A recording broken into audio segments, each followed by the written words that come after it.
এনে করলে তো কোনো সমস্যা নাই। না না না তো আপনার বাপের জায়গায় আর এই গাছটা গাছের আবার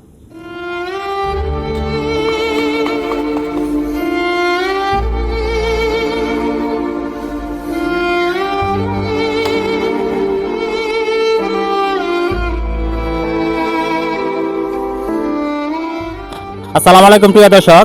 তো আমরা যে একটা ঘর করে দেওয়ার কথা ছিল, তো সেই ঘরটার কাজ আজকে আমরা ধরতেছি।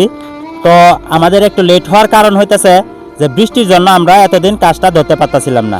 তো আজকে এই যে ঘরটা ভাঙা হইতেছে, তো আজকে এই কাজ ধরা হইব এই জায়গাতেই, ঠিক আছে।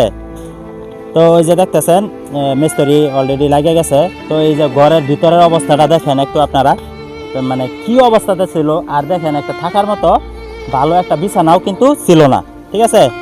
তো যাই হোক, আমরা চেষ্টা করতেছি ভালো একটা কিছু করার। কিছু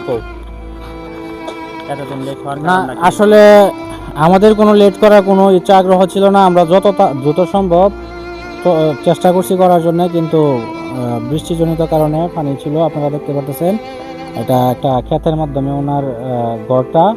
আমরা এখন একটু চেষ্টা করব মাটি কাটতে দেওয়ার জন্য আর কি। তো বৃষ্টি কমছে, এই জন্য আজকে থেকে কাজ শুরু হইলো। ইনশাল্লাহ 2 দিনের ভিতরে আমরা কমপ্লিট করে দিব আর কি। ঘরটা যত ভালো সম্ভব আমরা চেষ্টা করতেছি করে দেওয়ার জন্য। ধন্যবাদ। আর যারা আমাদের মানবিক সংগঠনের সাথে, গাছতলা বাজার মানবিক সংগঠনের সাথে আছেন, ছিলেন, সহযোগিতা করতেছেন, টাকা পয়সা দেয়া, কথাবার্তা দেয়া, যেভাবেই হোক আপনারা পাশে থাকবেন আমাদের সাথে ইনশাল্লাহ। ধন্যবাদ। আসসালামু আলাইকুম। এই ঘরটা করতে আমাদের যতটুকু খরচ হওয়ার দরকার তার থেকে টাকার পরিমাণ এখনো কম আছে। যদি কেউ সহযোগিতা করতে চান, এরকম কেউ থাকেন, তাহলে অবশ্যই এই কমেন্ট বক্সে একটা নাম্বার দেওয়া থাকবে, বিকাশ নগদ নাম্বার।